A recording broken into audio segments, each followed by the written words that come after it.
know something interesting is sure to happen. Well, I think you ought to tell me who you are first. Mr. Rabbit, then why did you ask the question? Goodness, this is quite extraordinary. Would you tell me, please, which way I ought to go from here? But today is turning into the most curious adventure I have ever had.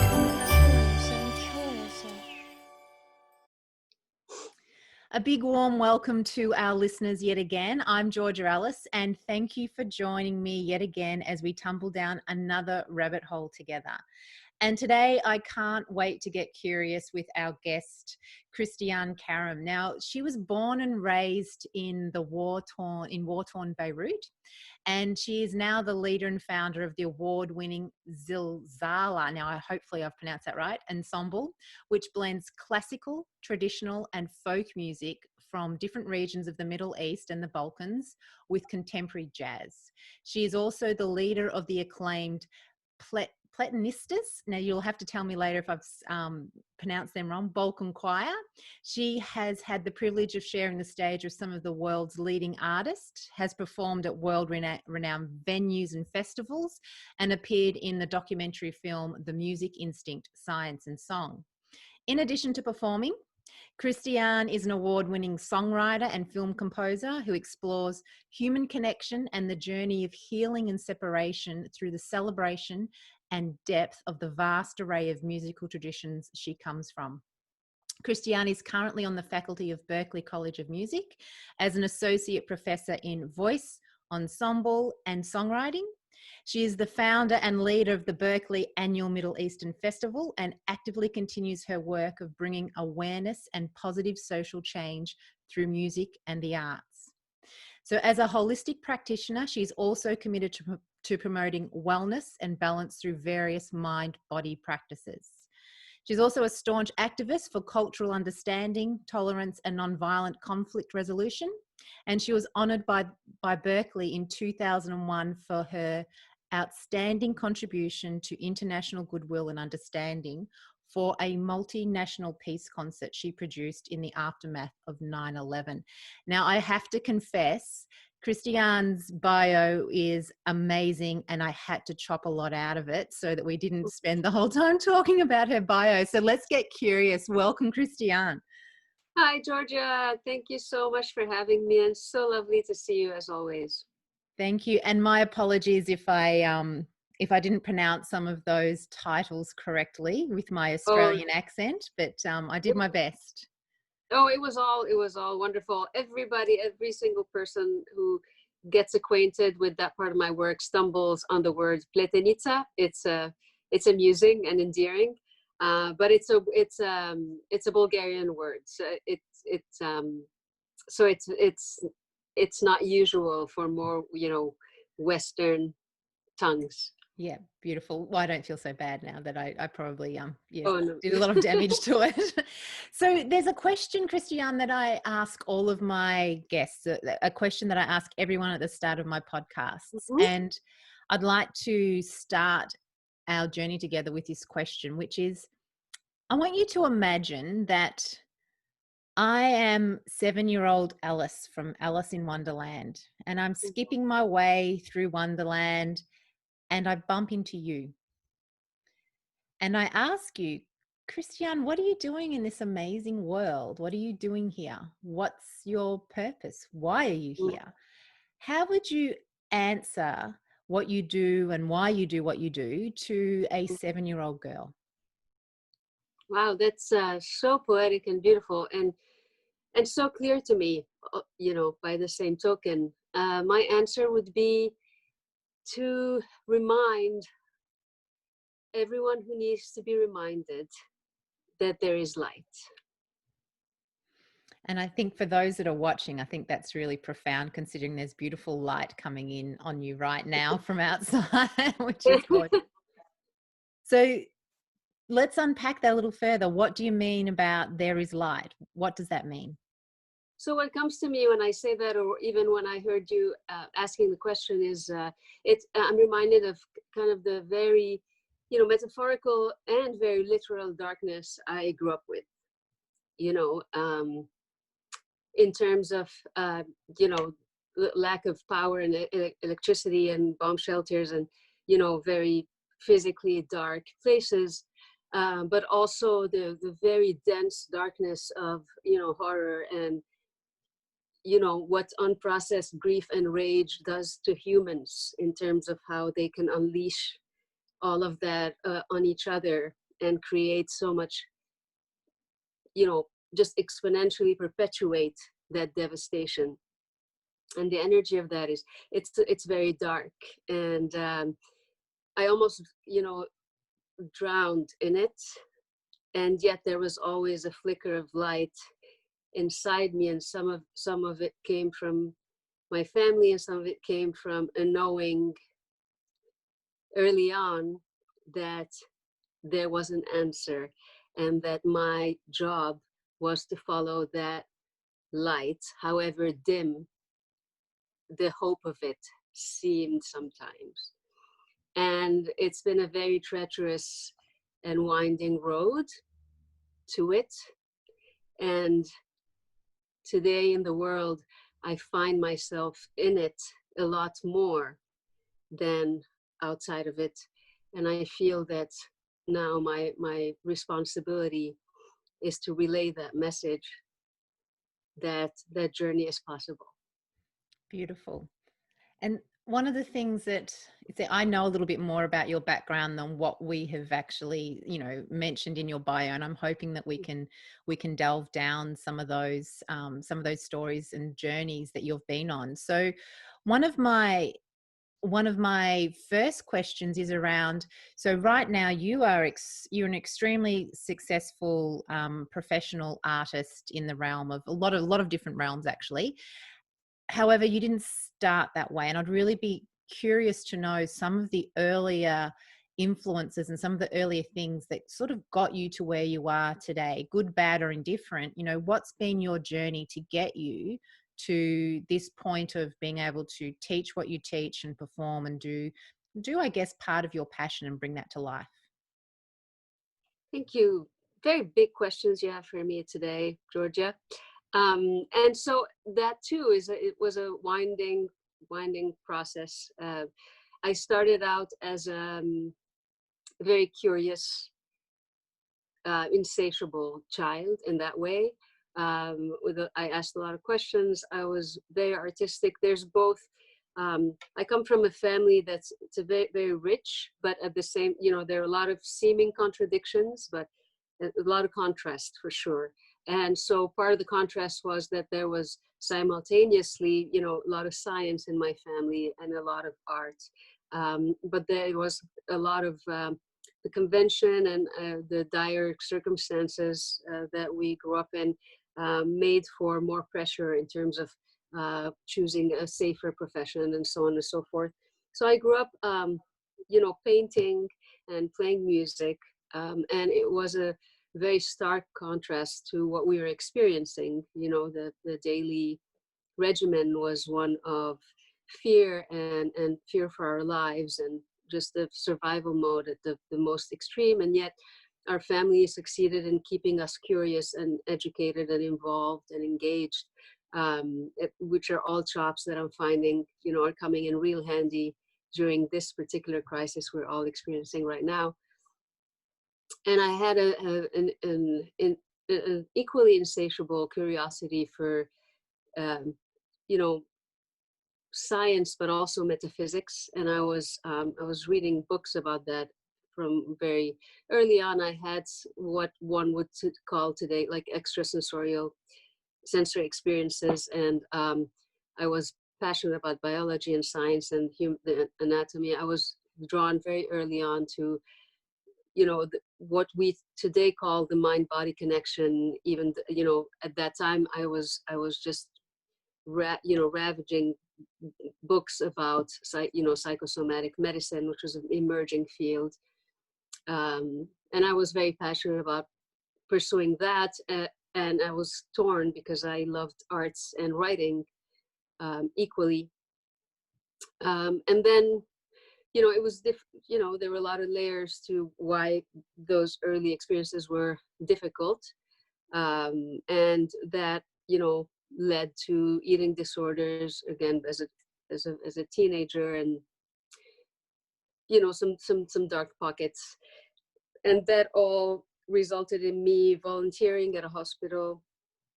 They needed extra hands, obviously, on the front lines, and there I was. So that was very satisfying in terms of my curiosity. I did the rounds with all the doctors. I worked in the ER. I did a lot of things like that, and then I got certified as a first responder, as a rescue worker, and I did that work. But as satisfying as it was, I think because of the very extreme circumstances surrounding it and how young and vulnerable I was, it was very damaging at the same time. And so after getting a degree in nutrition, I decided I couldn't be around hospitals and that kind of world. There's a lot of PTSD, and it was very, very brutal. And I was, I was still pursuing the arts. I was playing piano, I was teaching piano, I was singing in bands, I was writing, and I studied psychology. I was very interested in combining science and mind in all kinds of ways, and yet art and music were pulling me in all kinds of directions. So it took a little. It was very exciting and very poignant, and it took a lot. I had a great therapist who helped me greatly, kicked my butt a lot, until I felt I was strong enough to believe I could grow my own wings and fly. And that's when I left, and I left Lebanon, and I came here and I started over as a musician, and I wanted to give myself a chance to experience something different and create enough space around my experience so that I could heal from it, heal from aspects of it, and extract whatever lessons were there to be learned in a safer environment, in a gentler environment. So I have a question for you, and I think this is something that our listeners would probably really appreciate. Is a lot of us haven't been through the turmoil and trauma of growing up in a war-torn country like you have. So I know you have touched on it really, really lightly, and it would be really, I think, educational for people to understand. Like you sort of just drifted over it, but for us to understand, well, what was, first of all, how long was this lasting for you during your childhood? But what was, not a typical day, maybe what was going on for you? Because it sounds like your family were protecting you. You still had a lot to do with, creativity and arts and education, yet we're hearing a little tiny slither of, but there's a nasty world out there while this is all happening. So what were some of the things that you were experiencing during that time that sort of really drove home the fact that you were in a dangerous situation? Oh, it was well, I was 3 when it really began, when it completely kind of got out of hand, and I was 19 when it ended.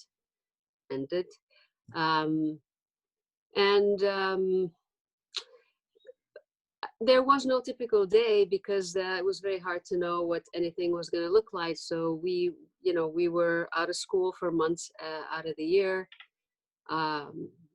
We were in danger all the time. So when you say in danger, what were some of the things that were causing that danger? What were some of the external forces that just so people can really understand where you've come from? Just we had snipers down the street.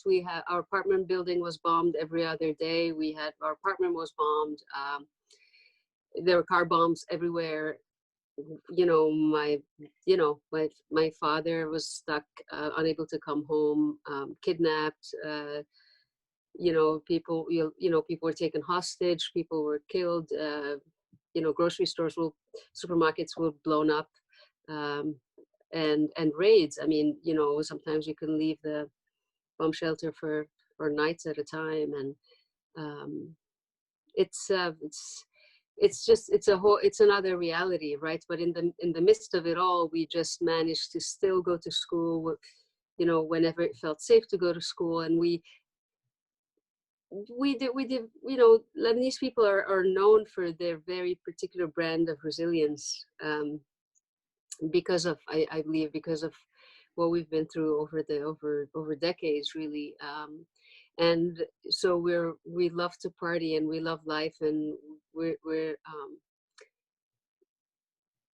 I mean, I remember as a teenager, we didn't care that there were landmines, because there was a city where there was one nightclub open, and we just needed to get there no matter what. You also you lose perspective of what's actually, it's a very surreal kind of, it becomes a very surreal set of variables, that you have to navigate just to stay, in your perception, relatively sane, until you realize it was completely insane, but it saved you Mm-hmm. then. Yeah, so putting contingencies in place that may not have been the safest, but something to, keep a level of sanity. Yeah. Yeah, beautiful. And thank you for sharing that, because I know for myself, I grew up here in Australia, and we haven't experienced any sort of civil war, or, in my lifetime. I know my grandparents went to war, but my parents didn't, and Yes. not my generation either. So sometimes it just seems so far removed. And for someone like yourself to be sharing your story, people go, okay, yeah, she lived in Beirut, now she's in New York, big deal. However, it is a big deal, because there's a lot of things that you have had to overcome physically, emotionally, spiritually, all, and mentally as well, to get to where you are today. And one of the things that I know that you are really passionate about is your holistic approach. So you're a holistic practitioner. So where's the where has that been driven from, and how are you utilizing those skills in your day-to-day life now? Yeah, so that too. So everything I all of what I've shared already was kind of the very early precursors to who I am today and what I do today. And it just took a little bit of time for everything to kind of just crystallize and settle in a kind of productive, and again gently productive way. Because and I think the driving force behind everything, even today, for me, behind what I do and who I am and what I feel my purpose is the intense conflicts I grew up with. So there was conflict within my family, and also everywhere around me. So I don't know anything other than that. I also come from there's a history of genocide on my mother's side of the family. There's a lot of layer upon layer of conflict everywhere, and that puts me in a very, very particular place, as a developing human, because it seemed like it was impossible for things to fit and make sense, because there were so many fragments that couldn't come together. And when my experience was that when you're trapped, I was trapped with all those fragments that didn't fit, and there were people literally killing each other over different beliefs and different truths, and I couldn't find any way for any of this to fit together. And when that happens to that much of an extent, one literally loses what they think is their mind, and we are forced into kind of imploding into broader possibilities. And what that taught me is that if things appeared to not fit, that probably just meant that there were pieces that were still hidden from me. And that got me to want to find every possible piece to make the bigger picture make sense. And my core belief or sense or perception that has led, that has been the driving force behind all the work that I do is that it's all one thing, right? So science is science and art and spirituality, and everything is one thing, and it's all perfect, and it all makes perfect sense. And when it doesn't, it just means that I'm missing part of the picture. And so I'm still extremely passionate about science. I pursue it in my health studies and coaching, and extremely passionate about the arts. But the arts are, essentially, physics, and everything connects, everything makes sense. And it's very difficult for me when people don't get along. And so my gig has been to just create platforms for people to experience a different way of communicating, so that they may too see the bigger picture and find different ways to connect. Brings me great joy. Beautiful. So with your experience, moving from Lebanon to New York and all the traveling that you've done, I'd love to dive down the rabbit hole of disconnection. So what are you noticing from your own personal experiences that seem to be the underlying causes of this disconnection that we experience? So you're working on bringing people together, but what are you noticing is the driving force for disconnection, whether it be in a family, intimate relationships, social relationships, work relationships? What do you believe it is? I suppose that would vary, from day to day. But I think at the core, I think it's like deep. The kind of, if I were to summarize, it would be the illusion of separation. It would be the sense that we don't belong, and kind of a over investing in perceived identities, and messages received very early on about our limitations, and all the mechanisms we built, again, extremely early on, to defend ourselves kind of against invisible monsters. It's I find it extremely heartbreaking how that can drive an entire lifetime. And growing up in a family that where there were a lot of difficulties and a lot of regret and a lot of unfulfilled dreams. I remember promising myself very early on that I wanted to, that when it came for me to, when the time came for me to die, that I would have lived. And I find that very few humans live their lives that way. And if my experience or my work or anything that I do can help create a space safe enough to have anyone question that, then mission accomplished. Beautiful.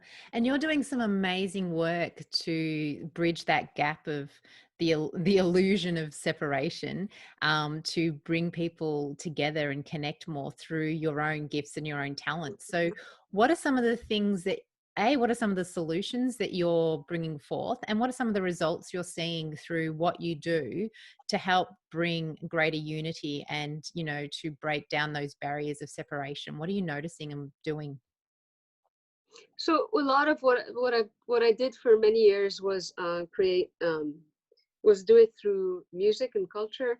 and create, produce very big events with artists from all over the world and students from all over the world, um, that would challenge perceived beliefs about particular cultures, and that I felt the very strong urge to do that after 9/11. I was here when 9/11 happened, and there was a lot of discrimination that ensued, and a lot of misinformation about Middle Eastern culture and Arab culture, and coming from, I'm very used to the costume of the underdog, and I'm very used to the inner workings of the underdog, and so I wasn't too. It was very important to me. It was nothing new to me to be in that place, and I just wanted to, from that place, just take that on, and I created a festival that's now, it's it's a well loved, it's a very loved, an appreciated event, that did just that, and I noticed that audiences would always leave very moved and very curious, very very astounded by how little they knew about this particular culture, or how what they thought they knew, how irrelevant it is, and how much more they wanted to know. What I noticed is, even us, music has this incredible sound itself, is a great shortcut, because it really connects us, like on a cellular level, in ways that other things don't, and it changes, just physiologically and energetically. It's a very immediate shift. So it's impossible for musicians to play together and stay angry. It's impossible for people to sing together, and for the truth of who they are in that moment to not bubble to the surface. And I'm a little, I've had a lot of conversations about this, but when people say, oh, music brings us together, and just let's hold hands and let's just play music, that too is a little bit dismissive, because us connecting through music is only square one of making the connection, so that the difficult conversations can begin, and so that the conflicts can be worked through, and so that everyone has a chance to process and to question and to rethink and to refeel and all of that. But I find it an incredible tool to peel away at those layers that can be so convenient sometimes. And with music, it's much harder to keep those facades active.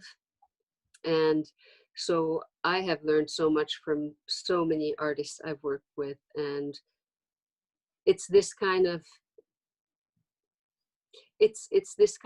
willingness, and it's this kind of intent that moves things forward, I think, and that creates the space for people to feel safe enough to question beliefs. I've worked with a lot of students who, after coming here, after being part of these experiences, and feeling the love and the beauty, and how safe it is for the first time to experience some of those things, and they're finally able to maybe question some things they've inherited from their families, or from their cultures, or from their, or politically from where they come from, and they are suddenly, they find they're brave enough to stretch a little bit beyond where, they were kind of hunkered down a little bit. And I think we all, I've found myself walking that walk and stretching and learning how to be braver and braver and braver, and I very much believe in leading by example, and so it's a very naked process as far as I'm concerned, and I can only hope to aspire to inspire. I can only aspire to inspire by demonstrating, by just being what I believe in. Yeah, beautiful. So with music, I love music, and I agree with you wholeheartedly that it's this amazing tool. For our listeners, are you able to explain how this tool can be used? Because I think there's a couple of avenues here. There's music passively, so I can listen to music and it can Yes. transform me, but there's also music actively where I can perform, whether it's an instrument or singing, and that can also transform me. And then there's the ability to, as we're talking earlier, to break down barriers, because now I can create music with other people. So can you expand a little bit on the power of music and what you've experienced, and potentially what some of our listeners could consider doing to help them on their own journey, whether it's passive, active, or through community? Yeah, it's big questions, Georgia. So We go deep. We go deep here, Christiane, and you're the perfect person to answer them. Thank you. Oh, I don't mind deep. It's just I'm just trying to organize the information as it's coming to me. So first of all, I don't know. I know what you mean, but I don't think music can be passive, even if I know exactly what you mean in terms of actually participating actively by making a sound or not. But I think music has that, again, very immediate kind of almost biological shift that it creates. And so I think just by intentionally being in it, there's a transformation that's already occurring. And I think that in that sense, for example, like raves, were life-saving for me at a time when I was young and very, very, very excessive and very tormented. And raves were a way for me to immerse myself in sound and rhythm that kind of it was like a trance. It was a trance-inducing experience that saved me. Right. So there are a lot of different ways that music can be experienced in that way. And it could be a philharmonic orchestra. It can be one voice. It can be sound meditations with like gongs and particular frequencies designed to access and or tap, have you tap into particular parts of you, etc., etc. And the traditions are endless in terms of lineage um, and a lot of my work has been around, I have the producer and director side where I produce big events with a lot of people. I direct them, and it's more of a conductor kind of place, and it's beautiful because it's big, and it's kind of like the room becomes your instrument, right? It's very, very beautiful and satisfying in that way, very moving in that way. But then I had a whole nother journey that was about me reconquering and rebuilding my relationship to my body. And for me, that came through my voice. So I avoided being like a full-on professional singer for the longest time. I was considered med school, and I was a composer and a piano player, and there was so much terror involved with my own voice and with my body that I put it off for the longest time. And being multi-talented and having a lot of things that interest me and that come fairly easy to me was actually a very big trap, because I was trying to fool myself into doing a lot of things that came easier to me than singing. And I understood through several million tears that if I chose to live that way, that I would have missed out on why I was here, because why I was here was precisely to face my deepest fear and rise from it, so I could do what I was here to do. And so that took a while, but that's if if anything, that's the one thing I'm so grateful, endlessly grateful and proud of, that I knew to not give up, even though it was very tempting for a long time. So hence my work came through the avenue of singing, and not just singing, but also delving into the treacherous and magnificent world of improvising, which literally taught me everything I know about life, right? Because life is an improvisation, right? Improvisation and living is just the brain constantly, continuously computing between, probabilities, between past experiences and what probabilities are for future experiences, right? So we're constantly figuring out that ratio in real time and moving forward, right? So when we wake up in the morning, we don't know that if rationally we could never be sure that when we get out of bed and go to brush our teeth that we're not going to die. We can't know that. But based on enough past experience, we're fairly confident that that's going to happen, that we're going to be fine. So we do it without thinking too much about it.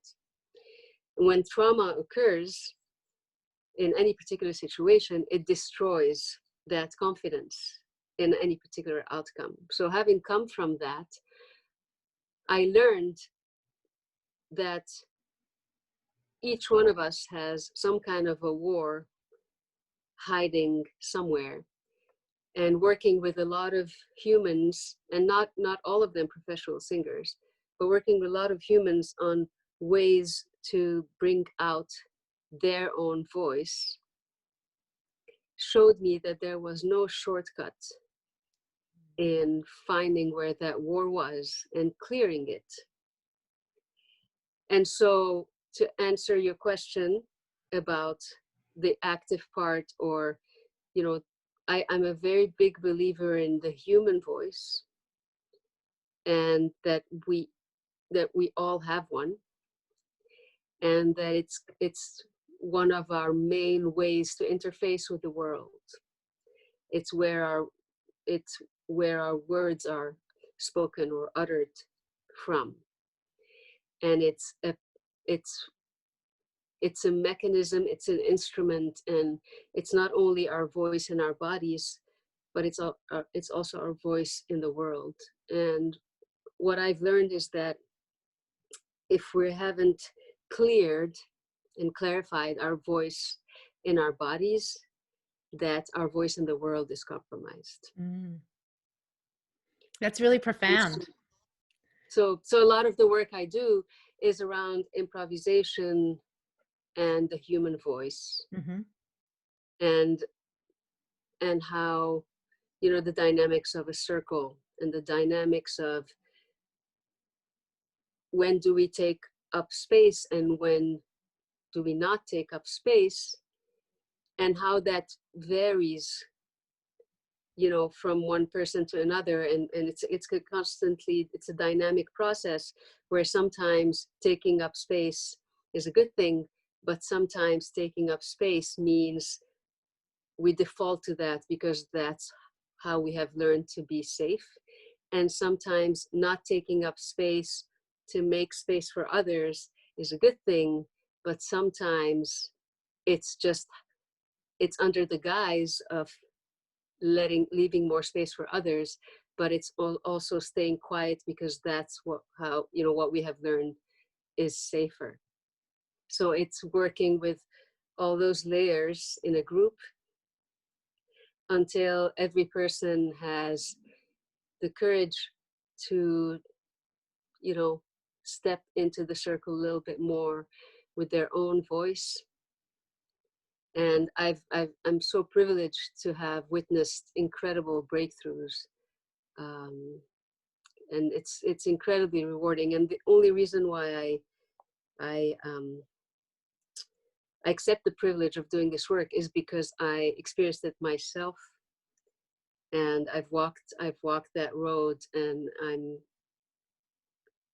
I know it well. Mm. I love what you mentioned before, and I said, that's, it was really profound around that we all have, we all have wars going on internally, and our voice is our way to Mhm. start to win those wars. And I know that you've got a lot of background in so many different areas, but music is one of them. So Mhm. what do you, I don't know how to phrase this question, but I'm really curious around Mhm. how do you help people, whether they're musicians or outside of that, because I know you work with other people, not just musicians. How would you help someone, or if we've got a listener going, well, how do I know what my war is? Because sometimes people don't realize it's not at the conscious surface level, it's bubbling Mhm. below. Mhm. How do you help people uncover the war so that then they can tune their voice to move through it? Yeah, that's a good question. It's I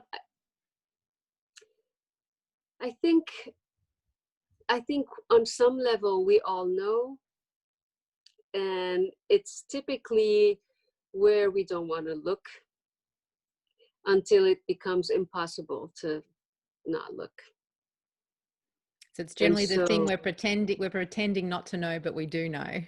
yes, it's the place we want to look last, and Yeah. we want to convince ourselves and others that it's not a big deal and that it can't be that. So what are some of the things, and how do you help people? So let's say I'm working with you in whatever realm that is, Mhm. and I've identified my block, my war, whatever it is, and I've Mhm. come to you and go, I just need to move through this. What are some of the things that you would recommend for someone, or to help them move through and to find their voice? So what are some of the things that you've used with your clients or personally?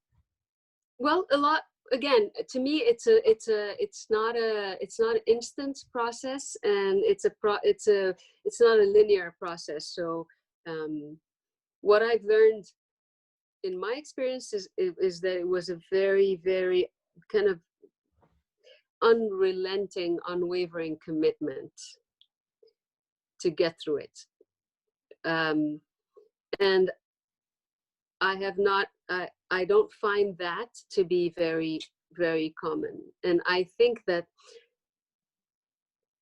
I don't like categories and generalizations, but for the most part, what I notice is that there are different kinds of intentions. Mhm.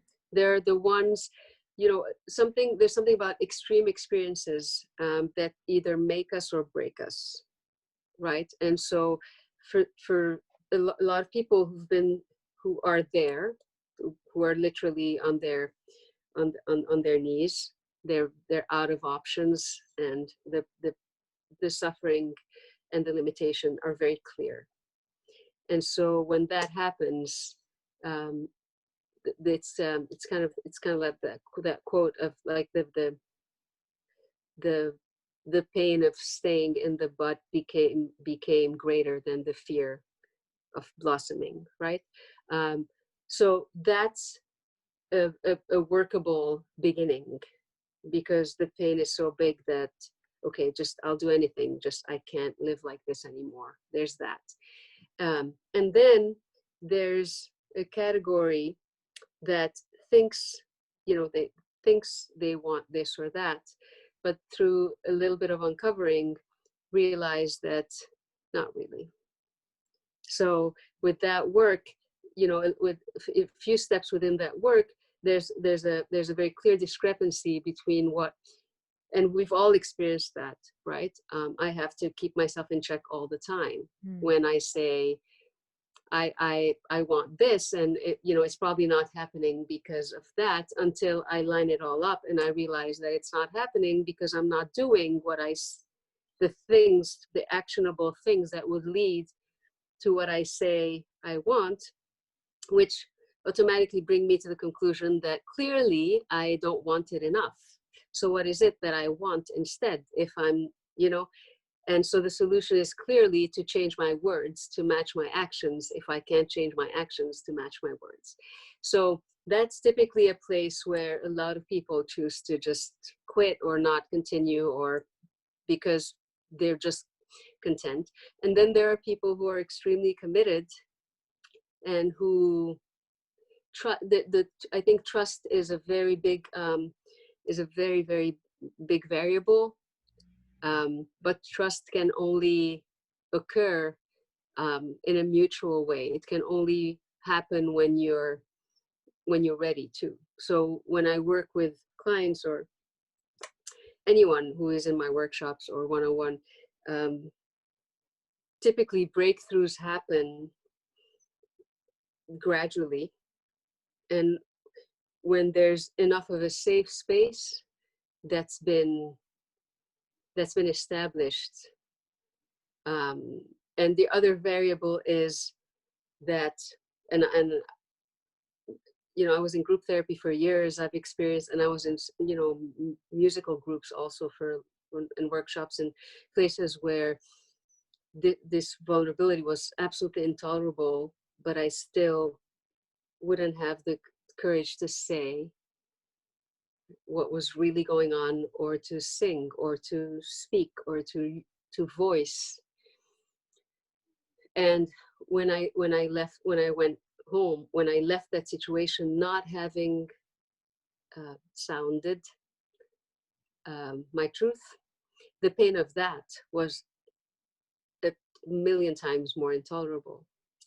And so what I tell a lot of the people I work with is, in my workshops, I say, if you have anything bubbling in, if you feel anything in your belly that needs to come out, don't leave here not having made a step towards it.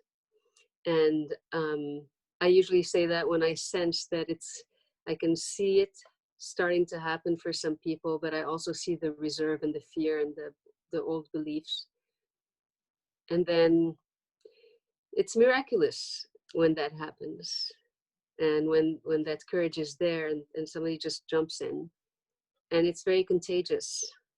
Because once somebody has that epiphany, and again, tears are commonplace in that work, and belly laughs, then the other person wants to step in, and then the other person is encouraged. And I think it's just such an incredible way to build community, and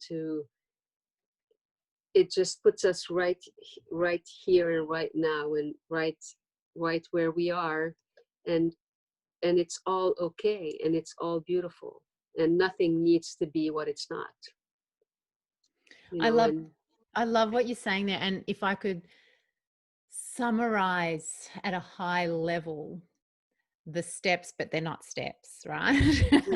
Is, first of all, I think there's a deep either desire, commitment, or intention to want to move through whatever that block or that war is. So first of all, that's got to be a desire within you to overcome that, become better, whatever it is for each person. So there's a strong desire there, but there's also the commitment to doing what you need to do, but also being prepared for a journey, because it's not a quick fix. And then the third thing, what I'm hearing here, is to find yourself a trusted environment where you can start to voice those things that are, the things that you have been potentially struggling with, or those things that you haven't voiced before, that you might not voice with the person concerned yet, but it's giving you a voice, which might give you the courage. And I think that the other thing was, it really does take courage to want to make those changes. And I also want to add from my own experience too, with working with people, that you've really got to realize that there are no quick fixes, no 3 steps to this, no 5 steps to this, that we're all so unique, so layered with experience, that it may take time. For one person may have an epiphany and have amazing transformation in a week. Somebody else might have it and it takes 10 years. But we don't know. Yeah, we just don't know where we're at and what we have, what is bubbling, what is below the surface. Yeah. And one of the things I find, like one of the most moving things for me, is when you know, we all, and I was that person too, when I couldn't do it. I used to beat myself so hard that I should have and I couldn't, and it's kind of, it compounds, everything becomes exponentially more painful, because then there are all the mechanisms that it just triggers this downward spiral of self-loathing, right? um, and not giving up when you're in the middle of that storm is a remarkable thing. And so when I see that happen with people I care for, with people I work with, and when they can't the first time and they can't the second time, because I know how harsh that place is, I take extra care in making sure they know that it's okay, and they know that they can try again, and that they know that there's no right place and right time. It's all critical mass. It's all, you know, enough pieces of the puzzle need to be aligned for those shifts to happen. Yeah, it's like they're building a when, symphony, and it takes time to yes, put it all together. yes, and then they come back, and then the next time they can maybe do a little bit more, and then, you know, the fourth time or the fifth time they come back, it's there, and it's like the world rejoices. You know, it's a Beautiful. beautiful thing. It is beautiful. And it's so nice to hear your point of view and your perspective on it all. And especially coming from a musical point of view and really tapping into that, you know, that voice and that ability to energetically shift through the voice, because, you know, we've got all these thoughts rumbling around in us. We've got all these feelings emotionally. And your voice is that avenue to release those things, good, bad, or indifferent. And I think that's a beautiful gift that you've been able to share with our listeners today. So that is absolutely amazing. So one of the things I've got to, as we start to wind up, what are some of the things that you're, you know, passionate about and working on at the moment? So what's next for you? Where are you heading, you know, in the next, I know here's something, because you said before, you know, life is improvisation. Yes. So is there an area that you're going to improvise in? Yeah, well, I mean, the reason why I'm mostly like that right now is because I think we're all kind of in the midst of a huge kind of global shift and wave, and I don't think it's clear for anyone right now what kind of immediately lays ahead. I think we're all kind of slowly but surely, hopefully, coming out of very intense survival mode we were um, in the past months. I was, you know, a lot of shifts were happening for me before this hit, so it's been kind of an interesting collision of forces. And I spent the better part of the last 10 years traveling extensively and touring and teaching a lot, doing a lot of workshops and performing, producing a lot of events. And I was moving towards more writing and more coaching and also more performing. That part right now is not very clear, at least not in the the near future, just because of the logistics of a lot of people coming together at once. And I'm grateful that I'm versatile enough to have different things I can focus on while that slowly but surely hopefully comes back. What I noticed, it was very interesting, what I noticed at the beginning of this crisis, this that we experienced recently, I got very quiet, and I was reminded of those warriors, and I found myself reverting a lot to what I did during those years, which was to paint a lot and to write a lot, which was a very silent way to process. And I realized that there was a lot of grief and sadness in me about what was going on, and that's I had to go inward and get quiet for a little while until my voice came back. And I think we're all finding right now that some of our selves are coming back into action as the world slowly but surely kind of picks up. But what that did, those months of quiet, kind of shifted me a little bit further into that place. And at least for the summer, well, it's obvious I won't be traveling. My tour was canceled, which is okay, because I welcome some time of just staying put and reflecting. I'm not exactly sure what's ahead. I know I'm grateful. I have an incredible job at Berklee College of Music. I call it a job because that's what it is on paper, but really it's more of a vocational. It's a great privilege to be able to work with amazing colleagues and students and just humans in music. So that will be resuming in the fall, and we're not exactly sure how, in what format yet. And we'll see. But for the summer, I know that I'll be doing a lot of writing and a lot of pondering in terms of bringing some of what I do to the world, maybe in different formats and different ways. I've been working on a book for a while, and maybe some progress will be made in that direction as well. I'm not very sure. I'm reaching out and offering support to a lot of people right now because that's needed. And we'll see. We'll see. I'm very trusting and very I'm confident good things are coming, right? And that good lessons are being learned, and that beautiful things are going to emerge from this time. And yeah, I'll be grateful to be here to find out. Excellent. It sounds like a real nice piece of improvisation where you're just saying, yes, this is life, and what happens next? Yes, and that's improvisation, right? Just saying those two words. That's it. That's it. Yes, and that's it. This is going to be a two-pronged question. Tell me.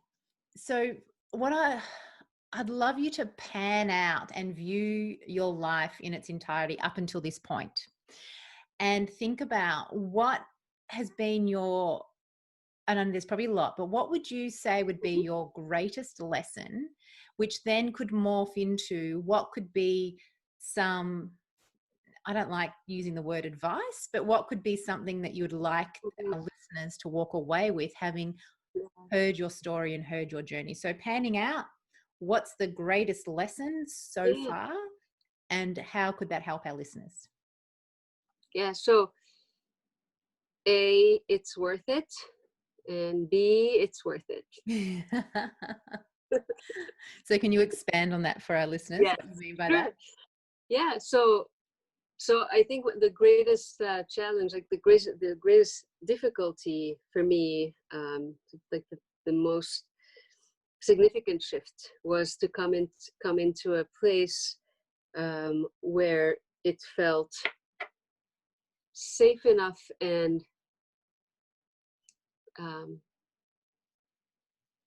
rewarding enough to be alive, right? I think for most humans, the sense of our own mortality comes at a later time, where we have to come to terms with our denial and little by little face our mortality, and then make different choices to accommodate that. And for people who have early traumatic experiences, that particularly those that revolve around a lot of death, it's kind of a reverse process. So my process was, what's the point of living if we're going to die anyway? I was telling myself that I was 5, when I was 7, so I didn't understand what was the point. And because we were robbed just by the circumstances, by way of the circumstances we were in, we were robbed of our just ability to dream or to hope we could be this or that, because we didn't know if it's a very different set of variables. So the biggest shift for me was to decide that it was worth it. Even if we're going to die, even if I'm going to die in 5 minutes, it's still worth it to be happy this minute. Even if we're eventually going to die, whatever we built in this time is worth it. This visit, this trip is totally worth it. It's insane, but it's awesome. Beautiful. I love that. I love that. Just sitting here thinking, going, yeah, I just think that it's the most profound and beautiful advice I think I've had on my podcast. So thank you so much. Yes. So thank you, Georgia. If we have some of our listeners would love to get hold of you, potentially listen to some of your music, see what you're up to in the world, where is the best way, or how can they find you? How can they get in contact with you? Yeah, so my website is at christianekaram.com. It's in the process of being updated. I have several social media outlets, but typically if they Google or YouTube or Instagram or Facebook, Christiane Karam, it'll be all there. And, they can message me, they can follow, they can find all the music on Instagram, on YouTube. So yeah, just reach out and enjoy. Beautiful. And I'd highly recommend people do reach out and especially jump on some of the YouTube music. I've listened to some of your music and it's so sublime and beautiful. So I do encourage people to get on board and listen to some of the beautiful work that Christiane does. So that's Christiane Karam. So you can Google her everywhere, and we'll also put her details in the show notes. Thank you so much. It's been an absolute delight chatting with you. And I wish you every success as you work out what you're going to improvise next in the next chapter. Thank you so much, Georgia. Likewise. And see you again somewhere, sometime soon.